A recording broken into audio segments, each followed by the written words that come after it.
لكل اللي نفسه يجرب السوشي وخايف، ولكل اللي نفسه يجرب السوشي والدنيا معاه بايظه. هي الدنيا بقت بايظه معانا كلنا اقسم بالله. الحل بقى في الفيديو ده. الست دي بتقول ان احنا ممكن نعمل سوشي في البيت وبالخيار بس، وممكن نحشي السوشي ده اي حاجه عندنا موجوده في الثلاجه. عندك بقى لانشون، بسطرمه، سلمون، جمبري، بلوبيف، اي حاجه. فتعالوا بقى كده معانا نجرب الوصفه دي ونشوف هتبقى حلوه ولا لا.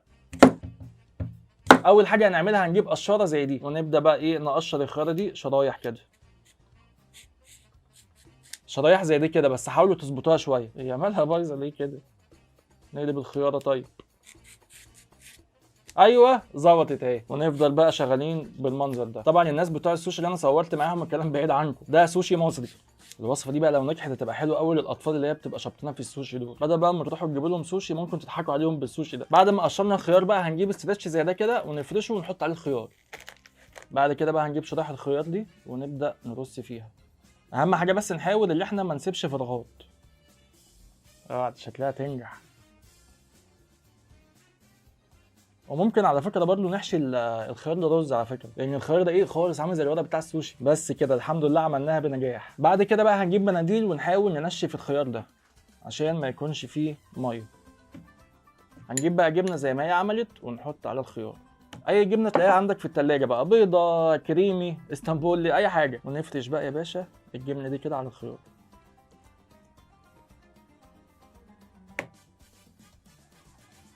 وكده فرشنا الجبنه زي ما انتم شايفين. بعد كده بقى هنجيب لانشون. انا معايا لانشون بسطرمه، نحط اول واحده وتاني واحده وتالت واحده، ونحط كمان جبنه رومي. ما عندكش مش مشكله، انا حاسس انها هتطلع حلوه. وبعد كده ننزل بكام شريحه جزر. يا جدعان الشكل طلع معايا عالمي. المفروض بقى ان احنا نلف الكلام ده كله. نقول بقى بسم الله ونجيب الطرف ده وندخله جوه. يا رب يا رب تظبط يا رب. بعد كده نشيل السلوفانه دي كده، متعبه. ونلف اللفه التانيه. هوبا، اوه اتعملت.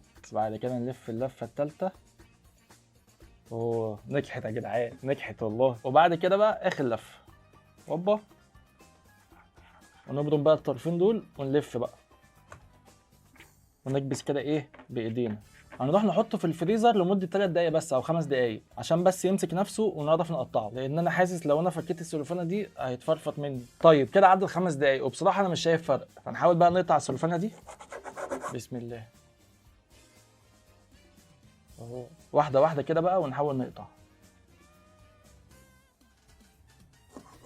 ايه ده؟ شكلها نجحت معانا.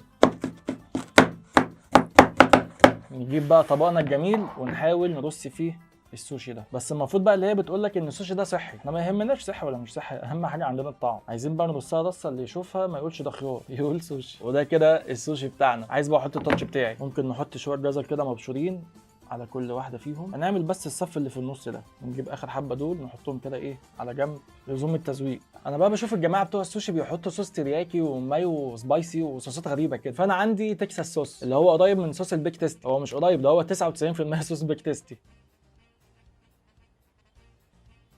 يا سيدي. وننزل بشويه هنا بس كده بقى، كفايه عك بقى. ونجيب بقى عصايتين عشان نكمل الليله. ودلوقتي جينا لاهم لحظه في الفيديو، اللي احنا ندوق السوشي المصري بتاعنا. بسم الله.